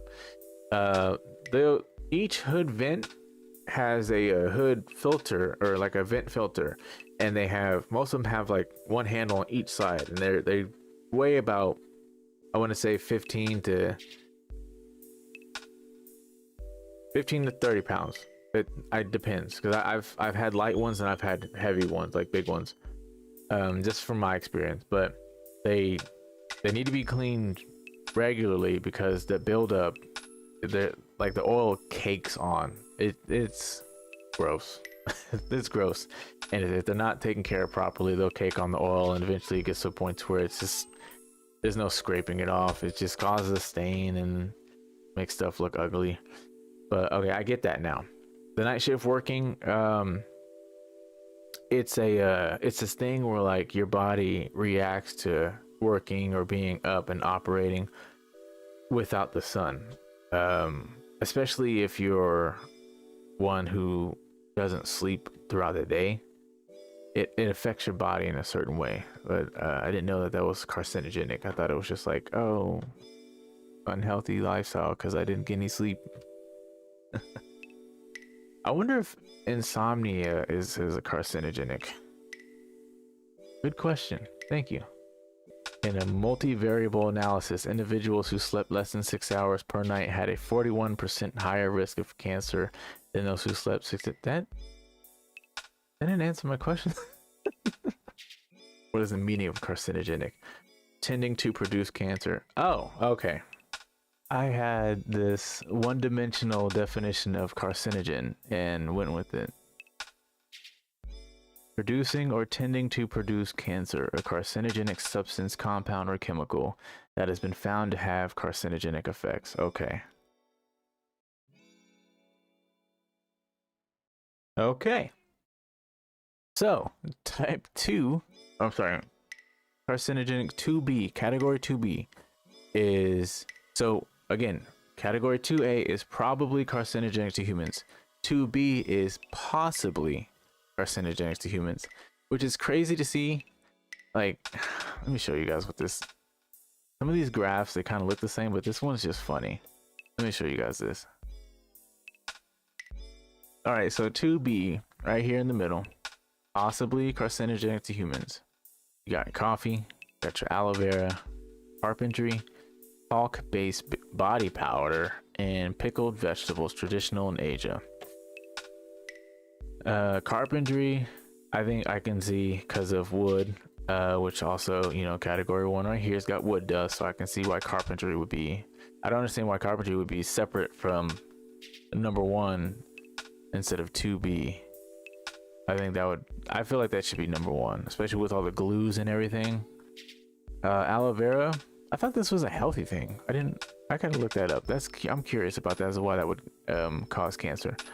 Talc-based powder, I can kind of understand that. Coffee, okay, we gotta look these up. Yeah, we gotta look these up. We'll look those up in a second. Moving to category 3, not classifiable as to carcinogenicity in humans. Also staying carcinogenic, undeterminable. Fluorescent lighting, caffeine and tea, hair coloring products, which again doesn't make sense because this should be, where's that? Right here. This should be right here. Insulation, glass, wool, and magnetic fields. And then of course category 4, probably not carcinogenic to humans. Caprolactam. Like, this is funny. This gauge right here is just funny. Because this is just a standard human's way of rating anything. Instead of saying category 1, you'd be like, oh, air pollution, absolutely carcinogenic. High frying temperatures, probably.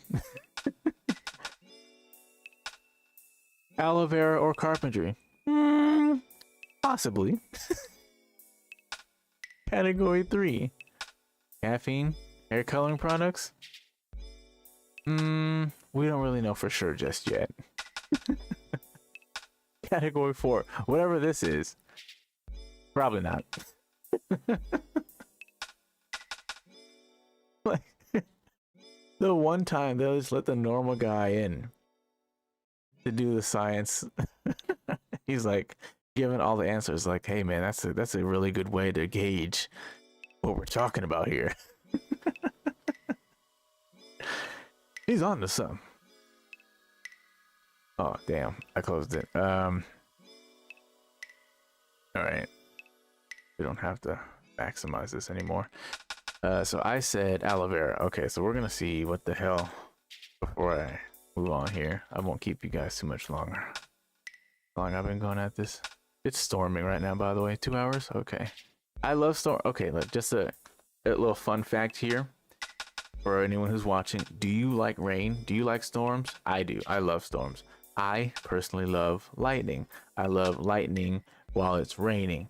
I really like the scenery as if I'm in a movie and something's about to happen, something already happened. My villain origin story, it has to be thunderstorming. I have to be outside drenched, lightning just striking left and right, thunder just roaring, and I look up and I go,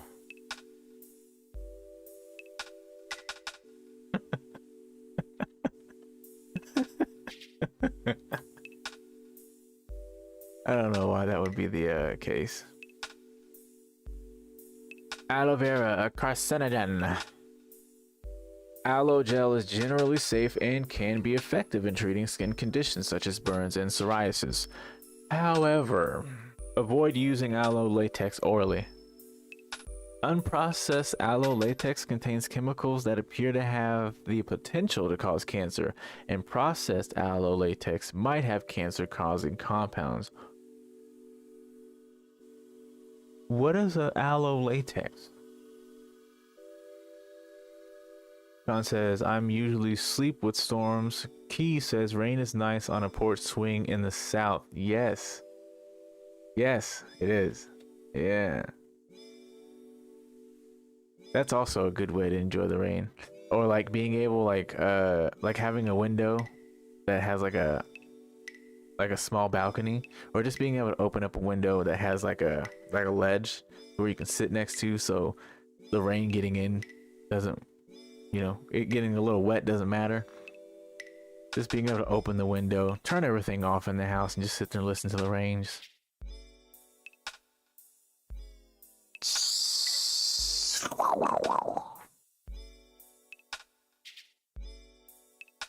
That's me touching the raindrop going down my window with the tin roof. Ooh. Okay. What am I looking for? Tin roof? Yeah, tin roof would be nice, except for lightning. Aloe latex. What the heck is that? And the wind chimes. Yeah.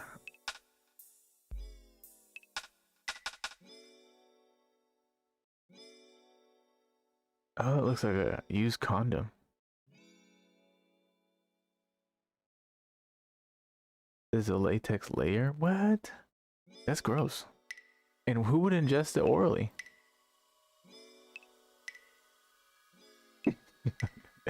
You look like a used condom.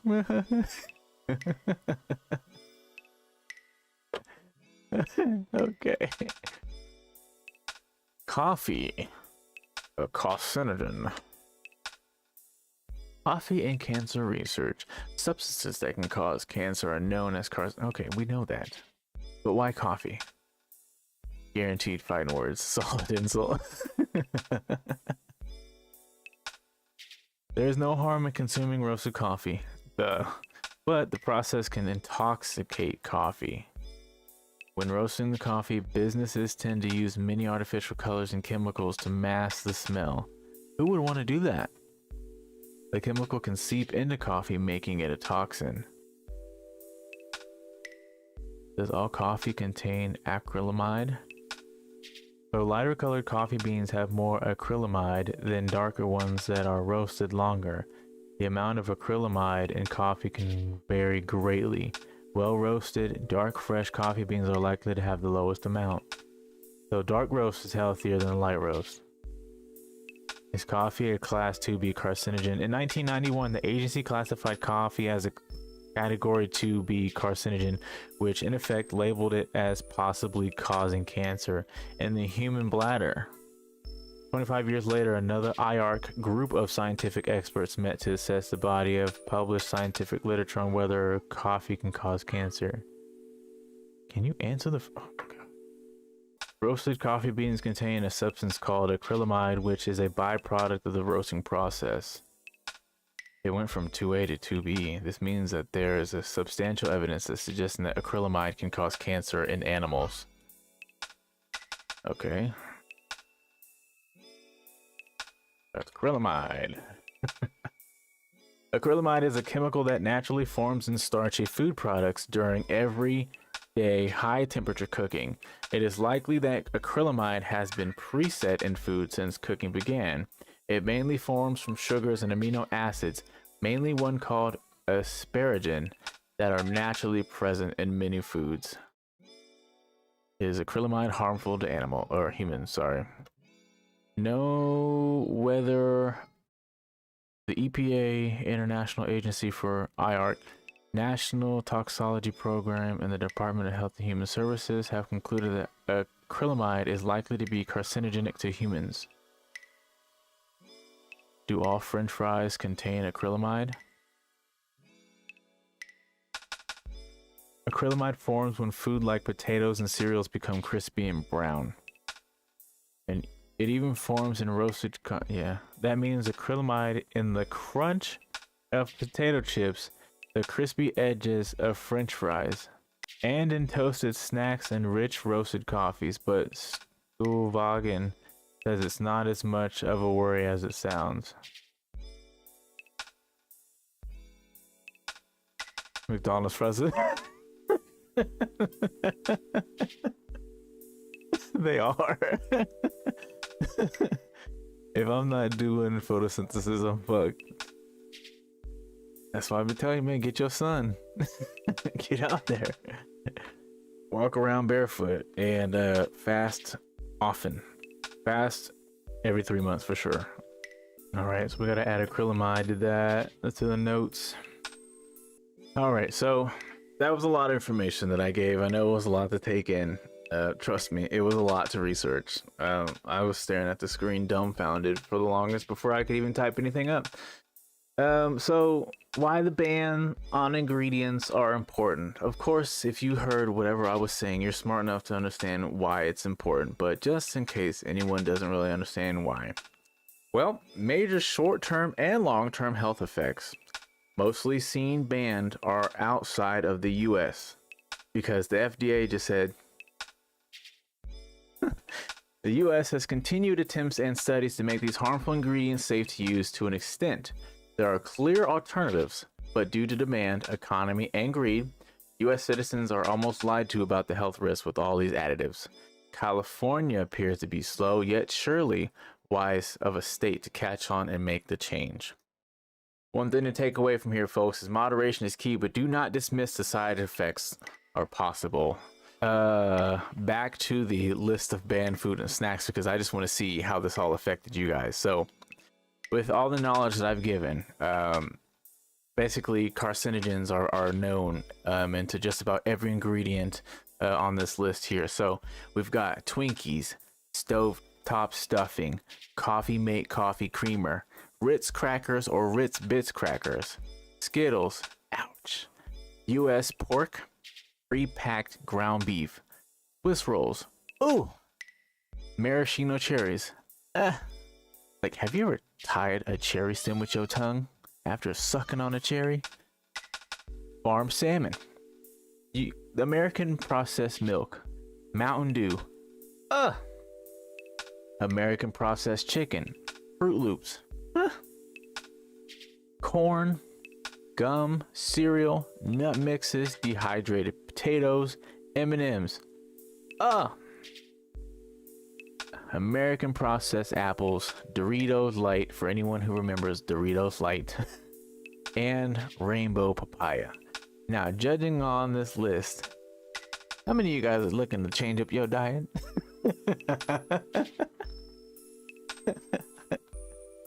I might. Everything. Look, man, look, from GMOs to glyphosate being a herbicide, weed killer, nitrites, meat preservative, it ain't killed me yet. Oh no, but once that body starts to shut down, everything will start to explode. The one thing I take away from all this stuff though is that I said it earlier, I'll say it again. Food is no longer nourishment, more so than it is an addiction. It just creates you wanting more and more and more. Thus the spending, the taxation, and everything. It seems like you could really turn what food has become into a conspiracy theory on its own. But I personally, the changes that I've made, looking at this list and looking at and knowing what I've researched and everything, I think the one thing that really got me is candy. As my reactions have exacerbatedly shown you, M&M's, Mountain Dew, and maybe some little Debbie cakes. Yeah, and Skittles. Like, knowing that the color dyes are just one of the worst things to ingest, like candy. Now, don't get me wrong, there are healthy options for candy. Like, do yourself a favor and visit your local Asian store. They have healthier options for snacks and candies all the time. A lot of it has to do with like red bean, green tea, and just like the amount you get for the price you pay is all you need. And it's so good, but it's not addicting. Like if I finish some M&Ms, peanut M&Ms, or if I finish a Snickers or some Reese's, I want more. But if I'm eating a snack from the Asian store, mostly I'm pretty sure they have their share of, you know, bad stuff. But a little nice little treat, some junk food from the Asian store, I'll finish it and go, man, that was good. I'll be all right. He says it's the ground beef and chicken and Debbie cakes for me.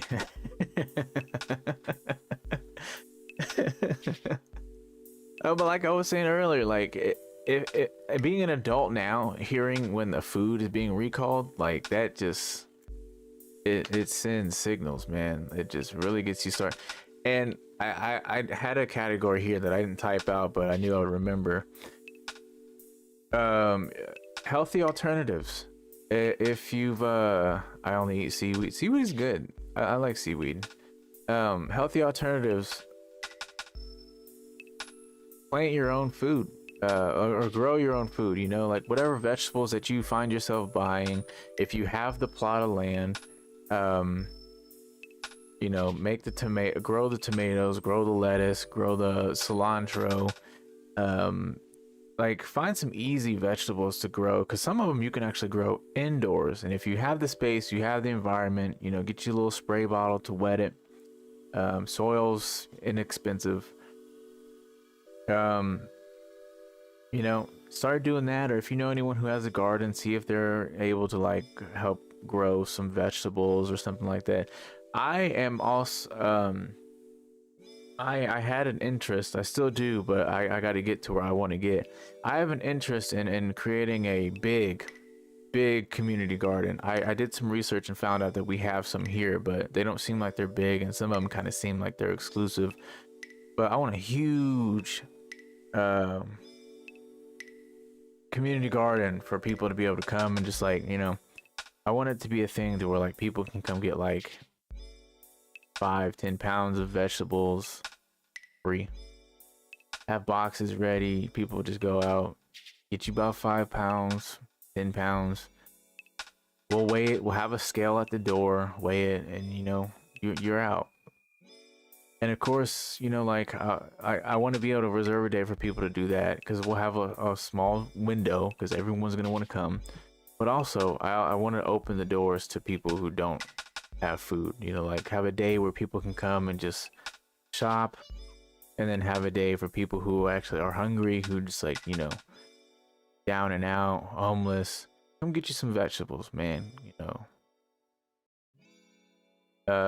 But you know, that's plans for the future, but definitely want to do something with that, because like knowing all this information, once I started to actually realize and research and understand, community garden definitely did strike me. But it seems like the healthier way, because like it'll promote anyone and everyone to do something in their community.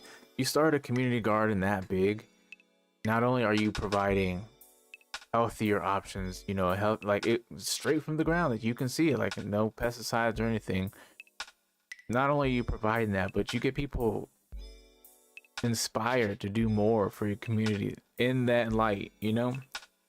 There's always a start, there's always a spark to something. But definitely I wanted to be able to provide everyone with healthier options with eating, because like myself, I don't eat the best. But as we get older and our bodies are starting to slowly stop working the way that they should, we have to start changing our diets for the better. I'd hate to see a lot of my peers have to, you know, be wheelchair ridden, walker, at an early age because of dietary issues. But I get it, you know, food's good, we like what we eat, and like Sean said earlier, it ain't kill me yet. It doesn't have to be an everyday thing, you know, you don't have to go vegan. Just 2 or 3 days out of the week, eat a little healthier, you know. Like trust me, I do this thing, like I made cookies the other night, and I have to tell myself when I walk in the kitchen to look for sweets to turn the hell around.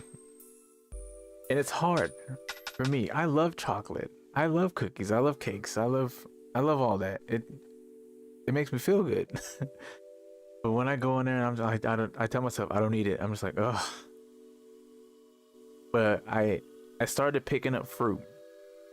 I got back into, I was never really a fan of grapes until like last year, 2 years ago. Grapes are pretty good to me now.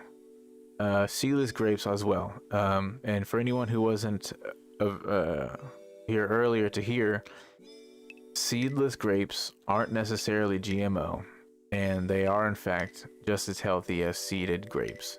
Goes with any other fruit as well. I have to do a little more research on that, but that's what I've come to hear upon doing all this research. But as some of y'all may know, I'm a fanatic for mango. I love cantaloupe, watermelon, of course, grapes. And not to mention, are they good when ripe? But all for hydration purposes too. Definitely keep you hydrated. Electrolytes, they keep you well on your electrolytes. Like when you walk into your kitchen, like you're craving sweets or you're craving salt, like grab some grapes, grab a mango, or cut up melon, store it however you can, put it in the refrigerator. And when you go in there, you're looking for some snacks, just be like, oh, well, this is just as sweet. This is just as good, and it's also healthy. Get you a bowl of fruit all the day. As depressing and fun this was, I'm gonna go ahead and bounce out here in a minute. I hope everyone was able to find some kind of entertainment or interest or informative nature with all this given. Yeah. Okay, here's the thing. Start looking at your ingredient labels. If anything, if you're grocery shopping, or if you're walking around the store and you see something and you look at it, check that shit.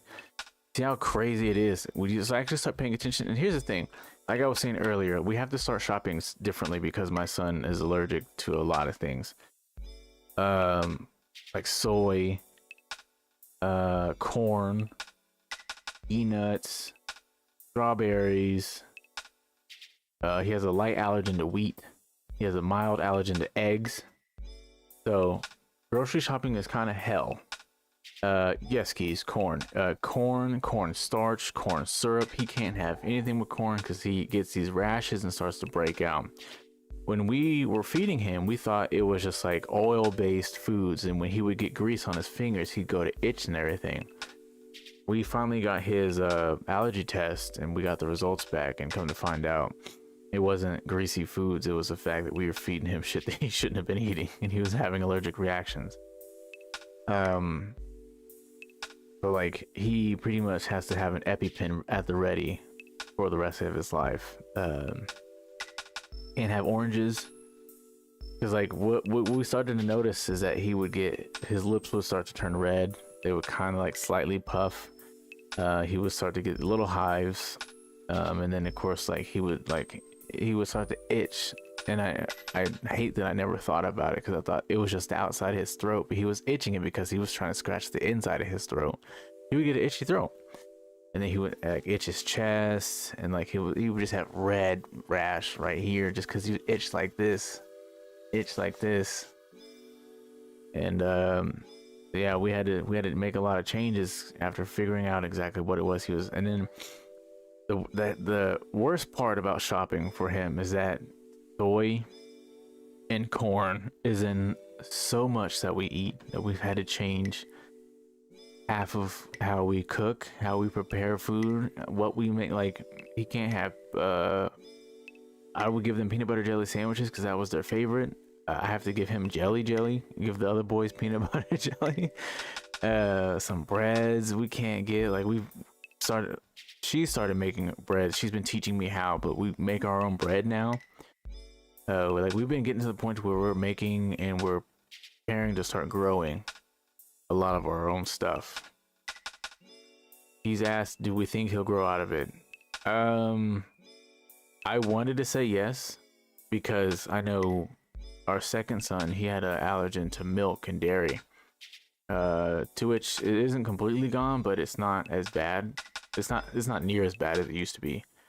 Hopefully, we'll try to, every now and then we give him something that has like a small amount of soy, a small amount of, I think soy. With corn, we know not to really do, because some of the ingredients will be like, oh, less than 2% of this ingredient was used for this, blah blah blah.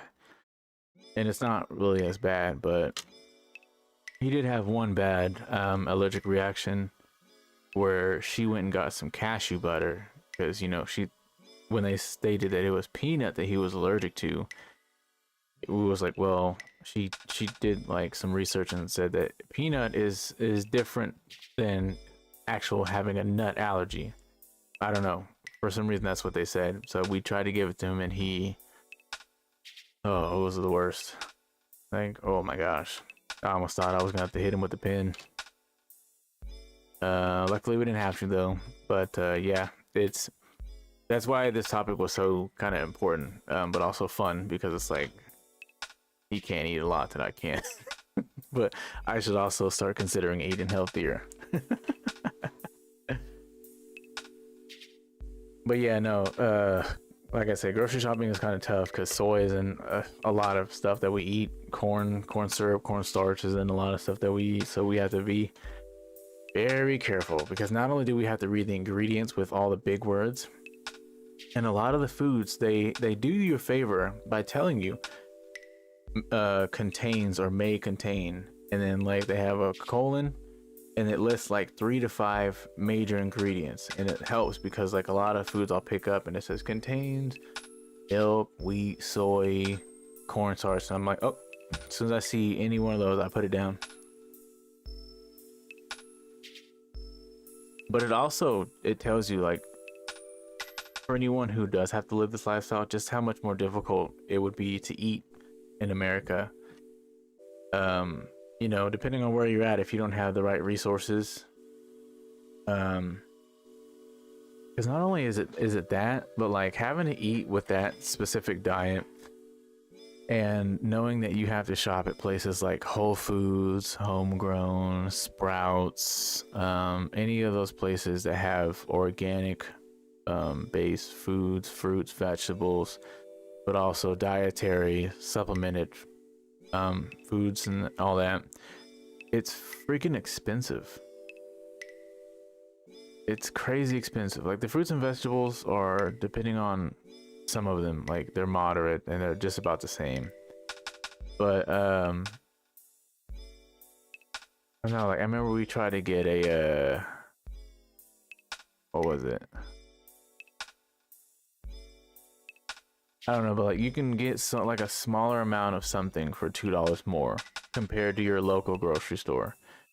That's the crappy thing about it, is that sometimes you're gonna spend a little more to make sure health is advised. As always, stay tuned on the socials for any updates on any episodes in the future, and also edited episodes as well.